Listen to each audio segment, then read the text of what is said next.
situés dans la tranche d'âge 15-34 ans, sont des salariés et se répartissent comme suit. L'emploi de type indépendant, non agricole, enregistre 32% des salariés. Les indépendants agricoles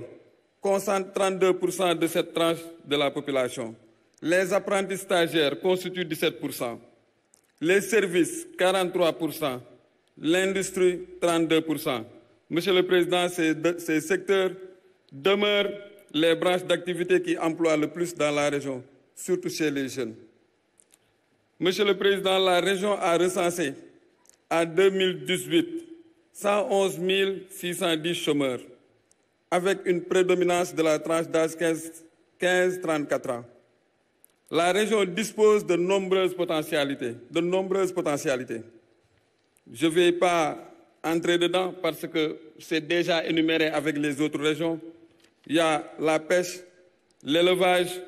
l'agriculture. On peut parler aussi de l'existence d'un secteur informel et privé à forte potentialité d'emploi, disponibilité d'un tissu industriel, de ressources énergétiques fortes,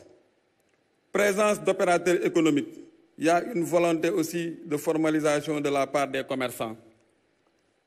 Sur le plan de l'artisanat, Monsieur le Président de la République,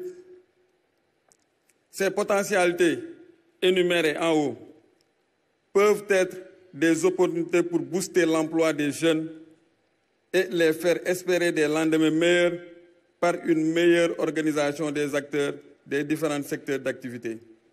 Un accompagnement de l'État, tant en financement qu'en formation, dans le secteur de l'artisanat.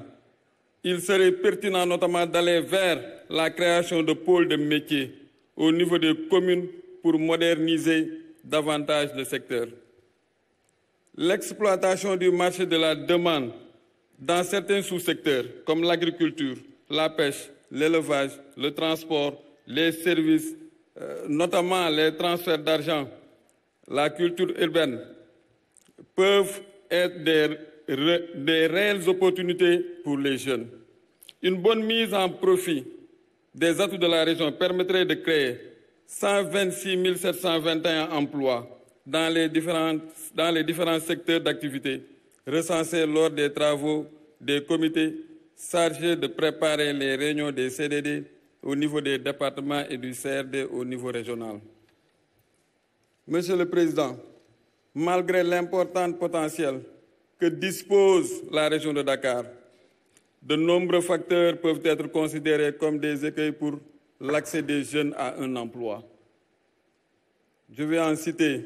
l'insuffisante capacitation des jeunes, souvent notée, avant l'octroi des financements, l'inadéquation parfois entre la demande et l'offre. Les jeunes manquent souvent de compétences et de qualifications. L'inexistence d'infrastructures dédiées à la jeunesse dans le département de Dakar. L'insuffisante implication des collectivités territoriales dans la problématique de l'emploi et de l'insertion des jeunes. Je vais rejoindre mon frère Farah qui demande à ce que l'emploi soit une compétence transférée au niveau des collectivités territoriales. Le travail mené sur la problématique de l'emploi des jeunes avec une démarche participative et inclusive, de concert avec les jeunes, ont permis de pouvoir dégager les recommandations ci-après pour un accès plus équitable des jeunes à un emploi. La mise en place d'une ligne de crédit de 5 milliards destinée au financement des projets de la jeunesse de Dakar. La mise en place d'un programme d'assistance, de soutien et de suivi dénommé Passe Dakar afin de mieux assister la jeunesse de Dakar dans l'élaboration et la conception de leurs projets. Le déverrouillage de tous les blocages relatifs à l'accès rapide des jeunes à l'information en termes d'offres, de formation, d'emploi et de financement.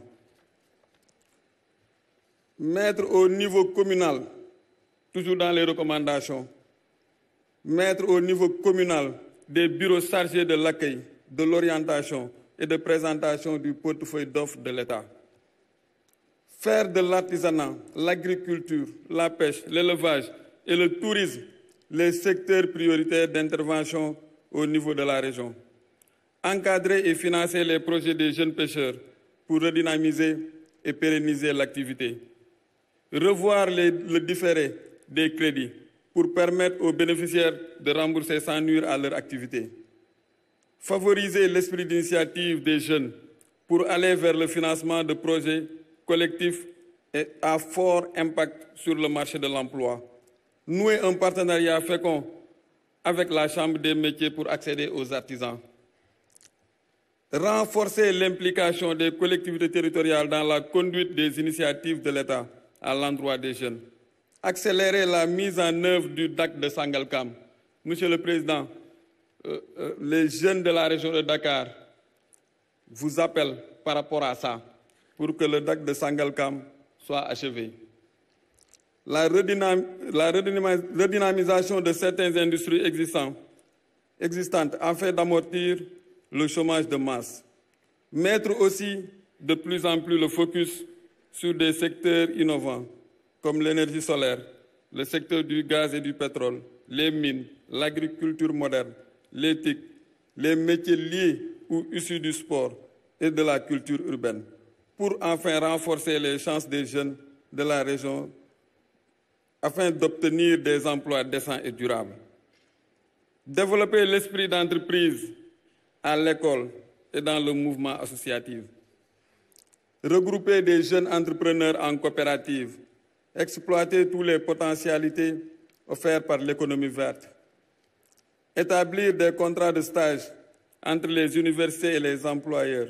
en vue de faciliter aux jeunes diplômés la recherche du travail et exhorter les entreprises privées à respecter au mieux le Code du travail. Inciter à partir d'avantages fiscaux les grandes sociétés industrielles et entreprises implantées dans la région de Dakar à contribuer au financement de l'emploi des jeunes. Et enfin, développer et promouvoir des financements alternatifs comme la finance islamique et le crédit bail pour l'entrepreneuriat des jeunes. Je vous remercie. Monsieur le Président, ñu baal ma placé ñaari mots en wolof. Bu ñu amee bés bu toll nii, le président de la République woo ndawi Sénégal ne dégg naa leen te dama bëgg ñu waxtaan pour trouver ay solution. Jàpp naa ne dina baax ñu mën fi jël ay engagement parce que ci fan yi ñu génn am na lu xew ci biir réew mi bi ñu concerté woo lu yàggul dara ñun la région de Dakar on a pris l'initiative de faire un forum avec la délégation à l'entrepreneuriat rapide afin de voir les pistes yi nga xamante ne jeunes yi mën nañ ko jël pour accompagner ces institutions yi nga xamante ne mettre nga ko en place. Aujourd'hui am na lu ma wax léegi ci document bi waaye ñu ngi ciy xaar aussi sa tontu mooy ligne bi nga xamante ne région de Dakar mu ngi koy demander d'après des estimations yi nga xam ne def nañ ko pour le financement des jeunes dans la région de Dakar, des financements qu'on veut véritablement encadrer et enfin ñu mën a génne les impacts yi nga xam ne dina ko am. Parce que le problème qui se pose mooy que à chaque fois on dit qu'il y a des financements mais on peine à dire combien d'emplois on a créé à travers ces financements. Lan mooy impact réel financement yooyu par rapport ak la jeunesse. Aujourd'hui li nga xam ne constaté nañ ko mooy que ne État am na ci responsabilité mais quelle est la responsabilité des jeunes par rapport à tout ça? Parce que damay faral di wax naan mën nañ di wax saa su ne di teg ay problème di wax ne lii problème la lii problème la lii problème la mais bu loolu pare acteur bu ci nekk na jéem a xam moom lan moo ci responsabilité am. Aujourd'hui, quelle est la responsabilité des jeunes par rapport à la situation actuelle? Parce qu'on ne peut pas tout reposer sur le dos de l'État. Aujourd'hui toll nañ fa nga xamante ne yoratuñu jeunesse buy saaga yoratuñu jeunesse buy xeex yoratuñu jeunesse buy xaste mais dañoo yor jeunesse bu bëgg a ñëw participer ci li nga xam ne moom mooy chantier yi. En tout cas foofu laay daanelee samay kàddu di sant ñëpp di gërëm ñëpp salaamaaleykum wa rahmatullah. ñu ngi gërëm bu baax ki nga xam ne moom moo fi yoroon kàddu goney Ndakaaru ñu duppe ko Moussa Tine di ko gërëm di ko sant moom moo jeexal liste bi nga xam ne moo nekkoon liste région yi waaye laata boobu dinañ jox tamit ndax bi may wax am na ñu wax ci salle bi ne fukkeelu région ak juróom ma leen di wax ne président dégg na leen ci kanam dinañ leen jox kàddu laata boobu rek dama leen di fàttali ndax biñ fi xëyee ba tey ñi ngi wax ci mbiru communication ma leen di fàttali ne lu toll ci juróom benn chaîne de télévision fii ci Sénégal ñi ngi diffuser en direct cérémonie bile rawatina tamit nag ci xarala yi yees yi muy médias sociaux yi boo jàppee Leral TV ñu nga ca boo jàppee Seneweb ñu nga ca waaye tamit sans compter RTS 2 boo leen bëggee suivre cérémonie bi ci kàllaamay wolof waaye itam di leen wax ne RTS itam dafa bokk ci xarala yu bees yi boo leen demee ci xaralaam yu yees yi YouTube ak li nga xam ne moom mooy Twitter ak Facebook di ngeen fa fekk cérémonie bi bu ko defee Ibrahima dañuy jox nag 15e région kaddu ki nga xam ne moom moo fi teewal ndaw yi ne ci bitim réew ñu ngi koy duppee Amadou Guissé. Alors, tout à l'heure, un jeune a interpellé, justement, nous a interpellé pour parler de la diaspora et séance tenante. Le président de la République a décidé qu'il vienne prendre la parole. Et il semble qu'il est accompagné de plusieurs autres jeunes. Alors, Amadou, wax ñu foo jógee lan ngay liggéey ak lan mooy sa mbëbët. Asalaamaaleykum. Je m'appelle Amadou Guissé, maa ngi jógee ba Italie. Voilà, Monsieur le Président de la République, Monsieur les autorités, chers camarades jeunes. Permettez-moi de parler wolof parce que suñu ay yaay suñu ay tata ñu ngi ci kaw donc te li ma bëgg wax dafa leer di wax waa diaspora ana ngeen diaspora fu ngeen nekk jóg leen. maa ngi nuyu d'abord sama mbokku ndar-ndar bële le Saint-Louisien maa ngi lay nuyu di la ziar bu baax a baax. Président sànq ba tey ñoo ngi déglu ku fi jaar yaa ngi wax côté yaa wax financement yaa ngi wax emploi te président ngay def lu kenn deful yaa fi def lu rëy woote nii la jeunesse xam ne mosul am nga leen kaa leen toog waxtaan ngeen wax ma lu ngeen bëgg ma defal leen ko li ma si fi am et c'est la première fois mu am fi président ñoo ngi déglu ñaan ay financement d'abord su ma commencé ci phase ki ko jiite mooy sunu tata sunu yaay Naata Samba Mbacké def lu liggéey bu am solo liggéey bu rëy mais président phase dana xool pour jigéen ñi kese la te ma yaakaar ne ñun la jeunesse jeune diaspora bi est-ce que tey mënu créer loo xam ne tey c'est pour la jeunesse te pour ñu mu leen financer te yaakaar naa ni mooy suñu mbëbët te xam naa di nga ko def benn bi président mooy que ni am na ñu bëri ñoo xam ne ñoo ngi ci diaspora bi bëgg ñibbisi bëgg investir mais seen problème mooy que ni bu nu accès ki la moo leen di orienté parce que ñu bëri xamuñu ko pourtant ñu bëri am nañu tey seen diplôme am nañu xam-xam mais problème bi mooy seen retour la ñuy préparé ba léegi xamul ñu ñuy def su ma jógee foofu président maa ngi dégg fan yi ci ginnaaw ñuy waxu DER te ma dégg Pape Sarr la su ma jumbul mi ngi naan nag finance mi ngi diaspora bi am na bon dañu finance diaspora bi 3 milliards de francs CFA mais ñun mosuñu ko yëg kii mosu ko dégg kañ la ko dégg fan yi bi xam naa coow amee bu coow bi jënkatoo ñu dégg que ni mu nii que ni diaspora bi am nañu financement bu 3 milliards président bëgg naa boo jógee foofu nga saytu 3 milliards yi fan lañ ko dugal.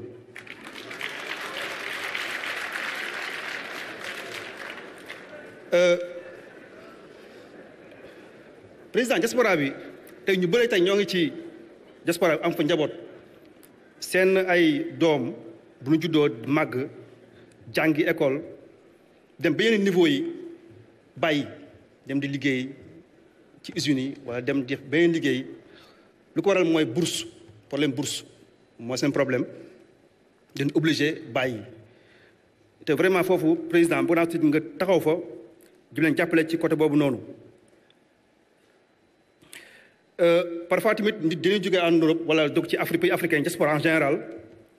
ñëw te wax naa ko léegi-léegi amuñu fu ñu dem pour ñu dimbale leen parfois da ngay ñëw sax bëgg investir mais doo xam foo jëm parce que du la orienté kooku vraiment président bu noonu susi nga jàppale ñu baax a baax mais ne président ku def lu rëy nag ñu waxal lu rëy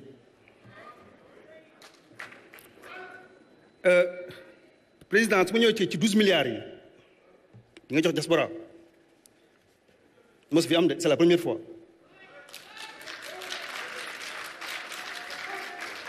même les pays africains mais aussi en Europe c'est la première fois ñu gis tey un président jël des milliards ngay xaama ges sama doomu dëkk ñu nekk bitim ñu nekk ci àll bi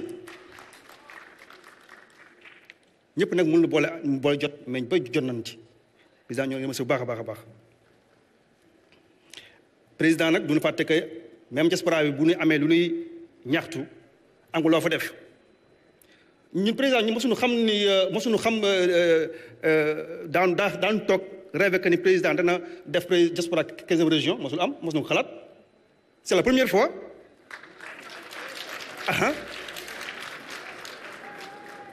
depuis la diaspora mosul am yaa ko créé nga namee fa nag ay nit ay DG conseil économique social et environnemental ay ministre c'est la première fois dans l'histoire du Sénégal que lii am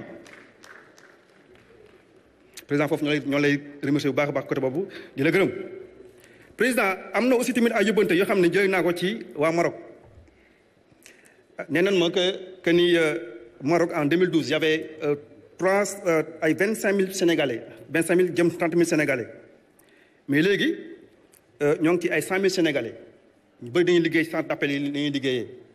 parce que financement moo seen problème xëy aussi moo seen problème te yaakaar naa ne tamit am na yaakaar de bu ñu jógee fii incha allah di nga si jàpp aussi am na ñoo xam ne tamit président dañuy ñëw jógee diaspora ñëw bëgg investir fii comme sama jigéen bay ci kaw Binta Diop mi ngi fi vraiment tamit ñëw pour liggéey mais amul ku ko gunge ba lépp naax saay président Wolof Njaay nee na ku wax lu rëy ku def lu rëy ñu waxal lu rëy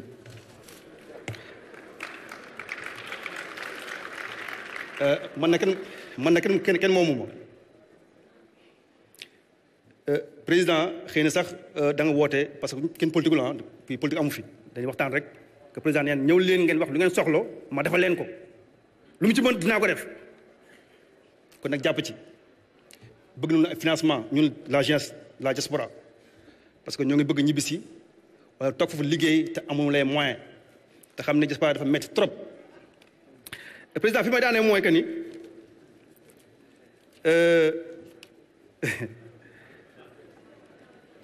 xool ma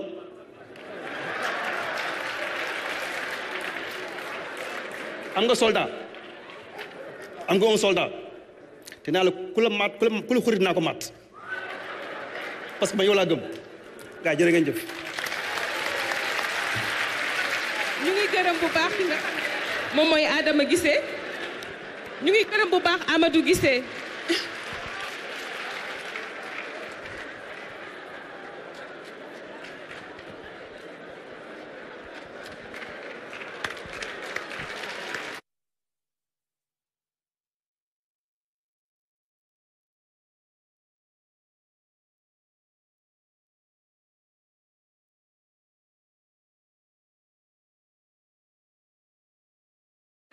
dañ leen di wax li des ci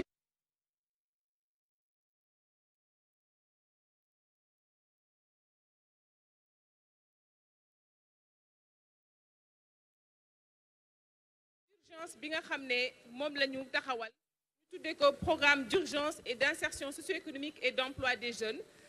bi nga xam ne ndax moom mooy ministre de l'économie du plan et de la coopération waaye laata boobu Ibrahima ma bàyyi la nga def benn annonce. Alors les jeunes sont. tey ndaw ñi ñoo aay waaye itam buñ fàtte ni ñi ngi ci weeru koor am na ñoo xam ne dañoo woor loolu qui n'ont pas jeûné et qui voudraient s'alimenter, mais également permettre à ceux-là qui veulent prier et conforter leur foi à le faire. C'est sur demande du président de la République et vous permettre de vous délasser un peu et on revient strictement dans moins de 30 minutes pour que Monsieur le ministre de l'économie puisse nous présenter ce plan tant attendu, ce plan d'urgence pour l'insertion socio-économique des jeunes. Merci à vous. Et rappelez que vous êtes en direct sur la RTS, la PES, TFM, Walfadjri, Leral.net, 7TV également, et sur APS, et RTS2 également en Wolof. Merci et à tout à l'heure.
C'est votre magazine 100% foot, le rendez-vous des élites et des talents exceptionnels, comme celui de Sadio Mané, l'attaquant sénégalais de Liverpool, qui à lui seul résume le talent, la sobriété, l'efficacité et la magie du football.